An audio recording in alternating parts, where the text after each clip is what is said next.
मुलांना हे गोळ्याचं रिंगण आहे. गोळ्याला दोन बाजूने दोन रेषा असतात. ज्यावेळेस तुम्ही गोळा हातात घेता त्यावेळेस तुम्ही फेकणार आहे.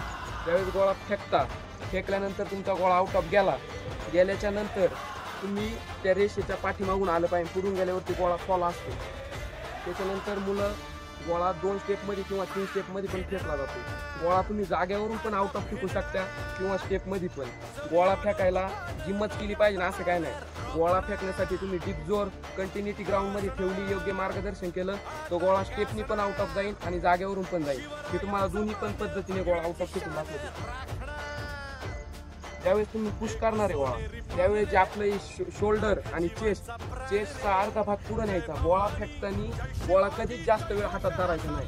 गोळा फेकताना थ्रो करताना हात खाली, गोळा ज्यावेळेस तुम्ही फेकणार आहे त्यावेळेस पुश करताना खाली वाकायचं नाही. गोळा कधी पण हवेतच फेकायचा.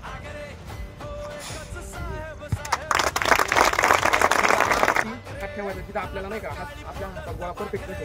ज्यावेळेस तुम्ही ही बोट अशी करणार आहे त्यावेळेस गोळा हातात फिरणार आहे किंवा खाली जाणार आहे किंवा साईडला जाणार आहे. त्याच्यामुळे परफेक्ट गोळा हाताच्या पंजावरती तो परफेक्ट पॅक करायचा. आता मुली 3 स्टेप करतात, मुलं 2 स्टेप करतात.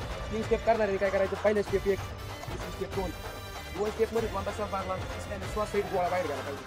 मुलांचं कसं असते, मुलं मोठ्या स्टेप मोठे असल्यामुळे 2 स्टेप करतात. एक आणि 2. पहिली स्टेप पाय हात थोडा ढिल्ला ठेवायचा कारण आपल्याला काय करायची तिथे उडी मारायची. दुसऱ्या वेळेस हा पाय पॅक करायचा. आता आपण पुढे जाऊन फॉल नाही केला पाहिजे.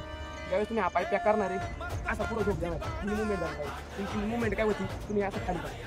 मुवमेंट हवेत झाल्यानंतर समजा तुम्ही फॉल जरी झाली पायबल असा पाय फिरू शकता. आता मी फर्स्ट स्टेप पहिला श्वास, सेकंड स्टेप आलो इथं आल्याच्यानंतर गोळा दुसऱ्या श्वास मारून फास्ट गोळा आता सुरू.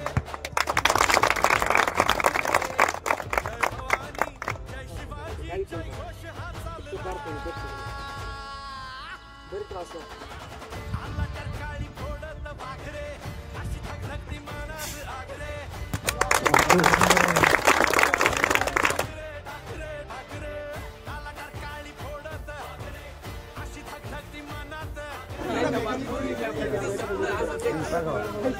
अरे मी भी वाह